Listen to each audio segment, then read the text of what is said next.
Fresh ಆಗಿ ತರಕಾರಿ ಇದ್ದರೆ ಮನೆಯಲ್ಲಿ ಯಾರಿಗೆ ತಾನೇ ಇಷ್ಟ ಆಗಲ್ಲ ಹೇಳಿ ತರಕಾರಿ ಬಾತ್ ಮಾಡೋದಕ್ಕೆ. ಎಲ್ಲರಿಗೂ ನನ್ನ ನಮಸ್ಕಾರ. ನಯನ ರೆಸಿಪೀಸ್ ಬಾಕ್ಸಿಗೆ ಸ್ವಾಗತ. ಇವತ್ತಿನ ರೆಸಿಪಿ ತರಕಾರಿ ಬಾತ್ ಹೇಗೆ ಮಾಡೋದು ಅಂತ ತೋರಿಸ್ತಾ ಇದ್ದೀನಿ. ತುಂಬಾ ರುಚಿಯಾಗಿರುತ್ತೆ, ಹಾಗೆ ಟೇಸ್ಟಿಯಾಗಿ ಸಹ ಇರುತ್ತೆ. ಇದ್ರ ಜೊತೆಗೆ ಮೊಸರು ಬಜ್ಜಿ ಹೇಗೆ ಮಾಡೋದು ಅಂತ ಸಹ ತೋರಿಸ್ತಾ ಇದ್ದೀನಿ. ನಾನು ಸ್ಟಾರ್ಟ್ ಮಾಡೋಕ್ಕಿಂತ ಮುಂಚೆ ನನ್ನ ರೆಸಿಪಿ ನಿಮಗೆ ಇಷ್ಟ ಆದರೆ ಪ್ಲೀಸ್ ಲೈಕ್ ಮಾಡಿ, ಶೇರ್ ಮಾಡಿ, ಹಾಗೆ ಸಬ್ಸ್ಕ್ರೈಬ್ ಮಾಡಿ. ಸಬ್ಸ್ಕ್ರೈಬ್ ಮಾಡೋದ್ರಿಂದ ನಾನು ಹಾಕೋ ಹೊಸ ರೆಸಿಪಿನ ನೀವು ನೋಡ್ಬೋದು. ಬನ್ನಿ ಸ್ಟಾರ್ಟ್ ಮಾಡೋಣ. ತರಕಾರಿ ಬಾತ್ ಮಾಡೋದಕ್ಕೆ ಏನೇನು ಇಂಗ್ರೀಡಿಯೆಂಟ್ಸ್ ಬೇಕು ಅಂತ ಹೇಳ್ತಾ ಇದ್ದೀನಿ. ಒಂದು ಚಿಕ್ಕದಾಗಿ ಈರುಳ್ಳಿನ ಕಟ್ ಮಾಡಿ ಇಟ್ಕೊಂಡಿದ್ದೀನಿ, ಒಂದು ಈರುಳ್ಳಿನ, ಒಂದು ಕ್ಯಾರೆಟ್ನ ಈ ಥರ ಚಿಕ್ಕದಾಗಿ ಕಟ್ ಮಾಡಿದ್ದೀನಿ, ಬೀನ್ಸು ಚಿಕ್ಕದಾಗಿ ಕಟ್ ಮಾಡಿ ಇಟ್ಕೊಂಡಿದ್ದೀನಿ, ಒಂದು ಆಲೂಗಡ್ಡೆನ ಚಿಕ್ಕದಾಗಿ ಕಟ್ ಮಾಡಿದ್ದೀನಿ, ಟೊಮೆಟೊ ಒಂದು ಚಿಕ್ಕದಾಗಿ ಕಟ್ ಮಾಡಿ ಇಟ್ಟಿದ್ದೀನಿ, ಒಗ್ಗರಣೆಗೆ 2 ಏಲಕ್ಕಿ, 2 ಚಕ್ಕೆ, ಒಂದು 4-5 ಮೆಣಸಿನ್ಕಾಳು ತೊಗೊಂಡಿದ್ದೀನಿ, 1 ಸ್ಪೂನಷ್ಟು ಸಹ ಜೀರಿಗೆ, ಕರಿಬೇವು 1 ಸ್ಪೂನಷ್ಟು, ಧನಿಯಾ ಪುಡಿ 1 ಸ್ಪೂನು, ಅರಿಶಿನ ಪುಡಿ ಅರ್ಧ ಟೇಬಲ್ ಸ್ಪೂನು,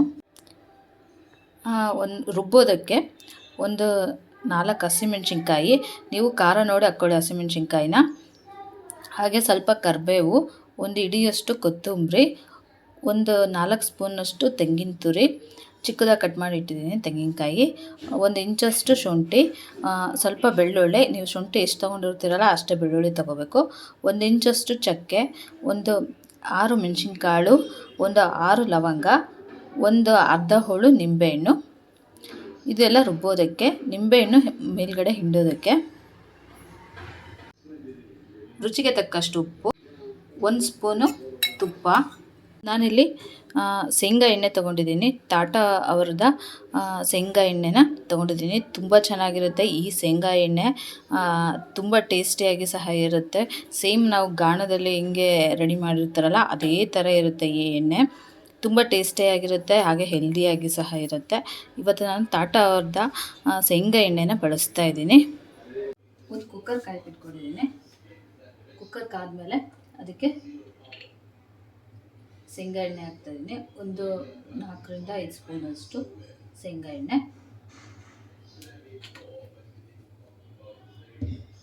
ಹಾಗೆ 1 ಸ್ಪೂನ್ ತುಪ್ಪ. ತುಪ್ಪ ಹಾಕೋದ್ರಿಂದ ನಮಗೆ ಒಳ್ಳೆ ಟೇಸ್ಟ್ ಬರುತ್ತೆ, ಹಾಗಾಗಿ 1 ಸ್ಪೂನ್ ತುಪ್ಪ ಹಾಕಿ. ತುಪ್ಪ ಕಾದ್ಮೇಲೆ ಜೀರಿಗೆ, ಸಹ ಜೀರಿಗೆ ತೊಗೊಂಡಿದ್ದೀನಿ, ಅದಕ್ಕೆ ಚಕ್ಕೆ, ಲವಂಗ, ಏಲಕ್ಕಿ ಹಾಕಿದ್ದೀನಿ. ಹಾಕಿದ್ದೆ 1 ನಿಮಿಷ ಇದನ್ನು ಇದೆಲ್ಲ ಫ್ರೈ ಮಾಡಬೇಕು. ಫ್ರೈ ಮಾಡಾದ್ಮೇಲೆ ಅದಕ್ಕೆ ಈರುಳ್ಳಿ ಹಾಕಿದ್ರೆ 1 ನಿಮಿಷ ಇದನ್ನು ಫ್ರೈ ಮಾಡಬೇಕು. ಚೆನ್ನಾಗಿ ಫ್ರೈ ಮಾಡಬೇಕು. ಇದರಲ್ಲಿ ಹಸಿ ವಾಸನೆ ಇರುತ್ತಲ್ಲ ಅದೆಲ್ಲ ಹೋಗಬೇಕು. ಇದಕ್ಕೆ ಕರಿಬೇವು ಹಾಕಿದ್ರೆ ಒಂದು 10 ನಿಮಿಷ ಫ್ರೈ ಮಾಡಬೇಕು.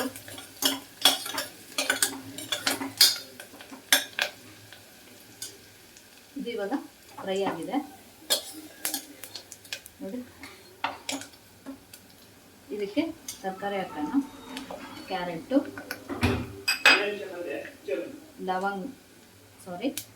ಬೀನ್ಸು, ಹಾಗೆ ಆಲೂಗಡ್ಡೆ ಹಾಕಿದ್ರೆ ನೀಟಾಗಿ ಒಂದೆಲ್ಲ ಫ್ರೈ ಮಾಡಬೇಕು.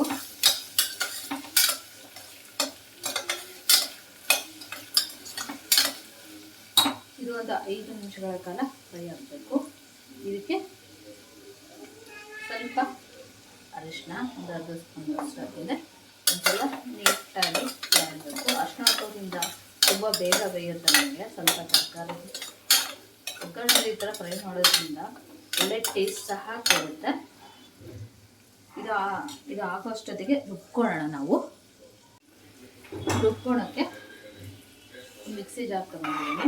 ಇದಕ್ಕೆ ಹಸಿಮೆಣಸಿನ್ಕಾಯಿ, ಕರಿಬೇವು, ಹಾಗೆ ಮಸಾಲೆ ಚಕ್ಕೆ, ಹಾಗೆ ಮೆಣಸಿನ್ಕಾಳು, ಲವಂಗ, ಕೊತ್ತಂಬರಿ ಸೊಪ್ಪು, ಕಾಯಿ ತುರಿ, ಬೆಳ್ಳುಳ್ಳಿ, ಶುಂಠಿ, ಧನಿಯಾ ಪುಡಿ,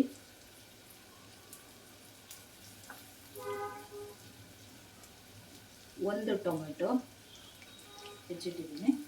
ಇದನ್ನು ಸ್ವಲ್ಪ ನೀರು ಹಾಕಿ, ಜಾಸ್ತಿ ನೀರು ಹಾಕಕ್ಕೆ ಹೋಗ್ಬಿಡಿ, ಜಾಸ್ತಿ ನೀರು ಹಾಕ್ಲಿಲ್ಲಂದರೆ ಇದನ್ನು ರುಬ್ಕೊಂಬರ್ಬೇಕು.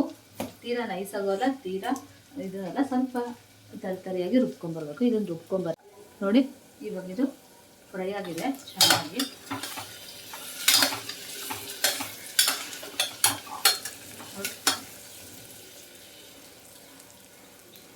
ತರಕಾರಿ ಎಲ್ಲ ಚೆನ್ನಾಗಿ ಫ್ರೈ ಆಗಿದೆ. ಇದಕ್ಕೆ ರುಬ್ಬಿಟ್ಟಿರುವಂತಹ ಮಸಾಲೆನ ಸೇರಿಸ್ತಾ ಇದ್ದೀನಿ. ತುಂಬ ಟೇಸ್ಟಿಯಾಗಿರುತ್ತೆ ಈ ತರಕಾರಿ ಮಾಡ್ತಾಯಿದ್ದು. ಹೇಳಿ ಮಾಡಿಸಿರುತ್ತೆ. ಫ್ರೆಶ್ಶಾಗಿ ತರಕಾರಿ ಇದ್ದು ಅಂತೂ ಸಖತ್ತಾಗುತ್ತೆ. ಒಂದ್ಸಲ ಮಸಾಲೆ ಹಾಕಿಂದ ಮಸಾಲೆನ ನೀಟಾಗಿ ಫ್ರೈ ಮಾಡ್ಕೋಬೇಕು. ನಮಗೆ ಈ ಮಸಾಲೆ ಹೇಗೆ ಫ್ರೈ ಆಗಬೇಕು ಅಂದರೆ ಎಣ್ಣೆ ಎಲ್ಲ ಬಿಡಬೇಕು. ಅಲ್ಲಿವರೆಗೂ ಇದನ್ನು ನಾವು ಫ್ರೈ ಮಾಡಬೇಕು.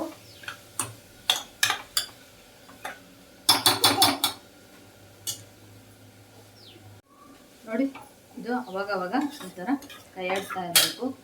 ಆವಾಗ ಕೆಳಗಡೆ ತಳ ಹಿಡಿಯೋಲ್ಲ. ಈ ಥರ ಎಣ್ಣೆ ಎಲ್ಲ ಬಿಡಬೇಕು. ಅಲ್ಲಿವರೆಗೂ ಇದನ್ನು ಫ್ರೈ ಮಾಡಬೇಕು. ಯಾಕಂದರೆ ನಾವೆಲ್ಲ ಹಸಿಗೆ ಹಾಕಿರೋದ್ರಿಂದ ಅದು ಚೆನ್ನಾಗಿ ಫ್ರೈ ಆಗಬೇಕು. ಇವಾಗ ಇದು ನೀಟಾಗಿ ಫ್ರೈ ಆಗಿದೆ, ನೋಡ್ತಾ ಇರ್ಬೋದು. ಎಣ್ಣೆ ಎಲ್ಲ ಚೆನ್ನಾಗಿ ಬಿಟ್ಟಿದೆ, ಎಷ್ಟು ಚೆನ್ನಾಗಿ ಎಣ್ಣೆ ಬಿಟ್ಟಿದೆ. ಇವಾಗ ಇದಕ್ಕೆ ನೀರು ಹಾಕ್ತಾ ಇದ್ದೀನಿ. ಈ ಕಪ್ಪಲ್ಲಿ ನಾನು ಅಕ್ಕಿ ತೊಗೊಂಡಿದ್ದೆ. ನಾನು ಮಿಕ್ಸಿ ಜಾರಲ್ಲೇ ತೊಳೆದ್ಬಿಟ್ಟು ಒಂದು ಲೋಟ ನೀರು ಹಾಕಿದ್ದೀನಿ ಆಲ್ರೆಡಿ. ನಾನು ಇದರಲ್ಲಿ 2 ಲೋಟದಷ್ಟು ಅಕ್ಕಿ ತೊಗೊಂಡಿದ್ದೆ.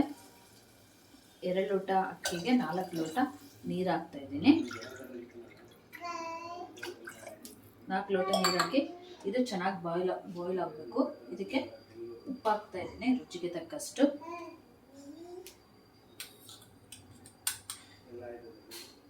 ನೋಡ್ಕೊಂಡು ಉಪ್ಪು ಹಾಕೊಳ್ಳಿ. ನೀವು ಬೇಕಾದರೆ ಕಡಿಮೆ ಆದರೆ ಸೇರಿಸ್ಕೋಬೋದು, ಜಾಸ್ತಿ ಆದರೆ ಸೇರ್ಸೋಕ್ಕಾಗಲ್ಲ. ಇದು ಚೆನ್ನಾಗಿ ಬಾಯ್ಲ್ ಆಗಬೇಕು. ಬಾಯ್ಲ್ ಆದಿಂದ ಅಕ್ಕಿ ಹಾಕಬೇಕು. ನಾನು ಈ ಲೋಟದಲ್ಲಿ 2 ಕಪ್ ಅಕ್ಕಿ ತೊಗೊಂಡಿದ್ದೀನಿ. ಅಕ್ಕಿನ ನೆನೆಸಿ ಇಟ್ಟಿದ್ದೀನಿ ಒಂದು 15 ನಿಮಿಷ. ಇದು ಬಾಯ್ಲ್ ಆಗಲಿ. ನೋಡಿ, ಇದು ಬಾಯ್ಲ್ ಆಗ್ತಾ ಇದೆ, ನೋಡ್ತಾ ಇರ್ಬೋದು. ಇದಕ್ಕೆ ನೆನೆಸಿಟ್ಟಿರುವಂತಹ ಅಕ್ಕಿನ ನೀರು ತೆಗೆದ್ಬಿಟ್ಟು ಹಾಕಬೇಕು. ಹಾಗೆ ಹಾಕಿದ್ರೆ ಮೆತ್ತಗಾಗ್ಬಿಡುತ್ತೆ. ಈ ಥರ ಕುದಿಬೇಕಾದ್ರೆ ಹಾಕಿದರೆ ನಮಗೆ ಉದ್ರಾಗಿ ಚೆನ್ನಾಗಿ ಬರುತ್ತೆ ಪಲಾವು, ತರಕಾರಿ ಬಾತು. ಹಾಕಿದ್ರೆ ನಿಂಬೆ ಹಣ್ಣಿನ ರಸ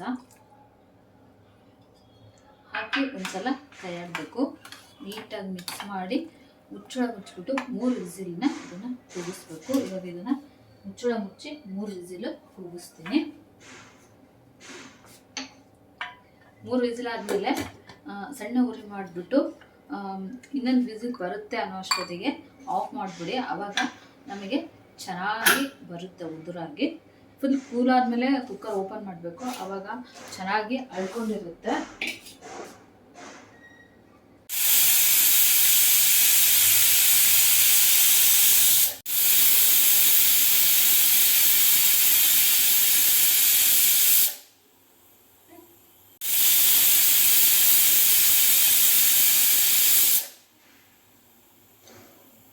ಮೂರು ವಿಸಿಲ್ ಆಗಿದೆ.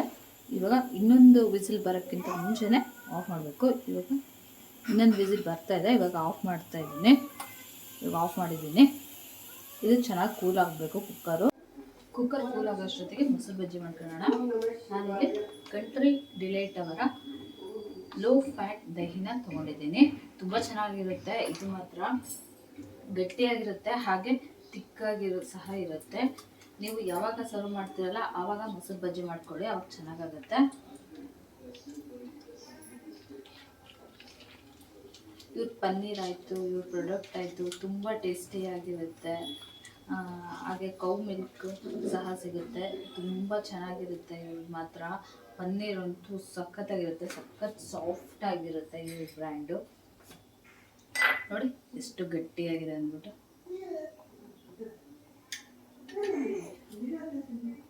ನಾನು ಬಜ್ಜಿ ಮಾಡ್ಕೊಳಕ್ಕೆ ಒಂದು ಚಿಕ್ಕದಾಗಿ ಈರುಳ್ಳಿ ಕಟ್ ಮಾಡಿ ಇಟ್ಕೊಂಡಿದ್ದೀನಿ. ಒಂದು ಅರ್ಧ ಟೊಮೆಟೊ, ಸ್ವಲ್ಪ ಸೌತೆಕಾಯಿ, ಒಂದು ಅರ್ಧ ಹೋಳು ಸೌತೆಕಾಯಿನ ಚಿಕ್ಕದಾಗಿ ಕಟ್ ಮಾಡಿದ್ದೀನಿ. ಸ್ವಲ್ಪ ಕರಿಬೇವು, ಒಂದು 3 ಹಸಿಮೆಣ್ಸಿನ್ಕಾಯಿನ ಚಿಕ್ಕದಾಗಿ ಕಟ್ ಮಾಡಿಟ್ಟಿದ್ದೀನಿ. ಸ್ವಲ್ಪ ಕೊತ್ತಂಬರಿ. ಇದನ್ನು ಒಂದು ಬೌಲ್ ತಗೊಂಡ್ಬಿಟ್ಟು ಬೌಲಿಗೆ ತರಕಾರಿ ಎಲ್ಲ ಹಾಕಬೇಕು.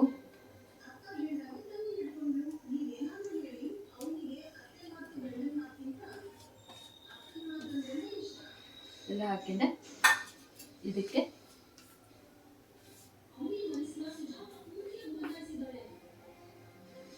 ಜೀರಿಗೆ ಪುಡಿ, ಹಾಗೆ ರುಚಿಗೆ ತಕ್ಕಷ್ಟು ಉಪ್ಪು.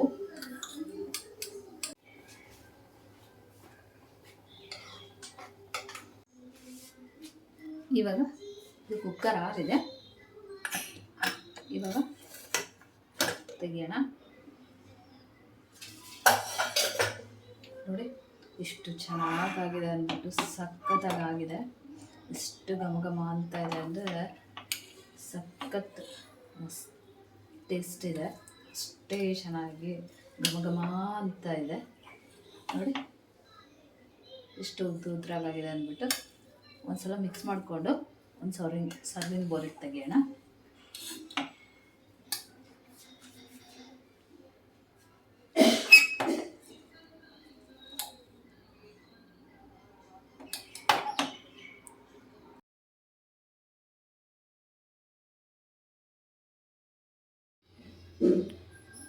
ನೋಡಿ ತರಕಾರಿ ಬಾತ್ ರೆಡಿಯಾಗಿದೆ. ಎಷ್ಟು ಚೆನ್ನಾಗಿ ಕಾಣಿಸ್ತಾ ಇದೆ ಅಂದ್ಬಿಟ್ಟು, ತುಂಬಾ ರುಚಿಯಾಗಿರುತ್ತೆ. ಇದ್ರ ಜೊತೆ ಮೊಸರು ಬಜ್ಜಿ ಸಹ ಸರ್ವ್ ಮಾಡಿದ್ದೀನಿ. ತುಂಬಾ ಟೇಸ್ಟಿಯಾಗಿ ಸಹ ಇರುತ್ತೆ, ತುಂಬಾ ರುಚಿಯಾಗಿರುತ್ತೆ. ಮನೆಯಲ್ಲಿ ಫ್ರೆಶ್ ಆಗಿ ತರಕಾರಿ ಇದ್ದರೆ ಈ ಥರ ಒಂದ್ಸಲ ತರಕಾರಿ ಬಾತ್ ಮಾಡಿ ನೋಡಿ, ತುಂಬ ಚೆನ್ನಾಗಿರುತ್ತೆ ಈ ತರಕಾರಿ ಬಾತು. ನೀವು ಸಹ ಮನೇಲಿ ಒಂದ್ಸಲ ಟ್ರೈ ಮಾಡಿ ನೋಡಿ ಹೇಗಿತ್ತು ಅಂತ ನನಗೆ ಕಮೆಂಟ್ ಬಾಕ್ಸಲ್ಲಿ ತಿಳಿಸಿ. ನನ್ನ ರೆಸಿಪಿ ನಿಮಗೆ ಇಷ್ಟ ಆದರೆ ಪ್ಲೀಸ್ ಲೈಕ್ ಮಾಡಿ, ಶೇರ್ ಮಾಡಿ, ಹಾಗೆ ಸಬ್ಸ್ಕ್ರೈಬ್ ಮಾಡಿ. ಸಬ್ಸ್ಕ್ರೈಬ್ ಮಾಡೋದ್ರಿಂದ ನಾನು ಹಾಕೋ ಹೊಸ ರೆಸಿಪಿನ ನೀವು ನೋಡ್ಬೋದು. ನೀವು ನನ್ನ ಅನೇಕ ರೆಸಿಪಿಗಳನ್ನು ನೀವು ಯೂಟ್ಯೂಬ್ ಹಾಗೆ ಫೇಸ್ಬುಕ್ ಚಾನಲಲ್ಲಿ ಸಹ ನನ್ನ ಅನೇಕ ರೆಸಿಪಿಗಳನ್ನು ನೀವು ನೋಡ್ಬೋದು. Thank you.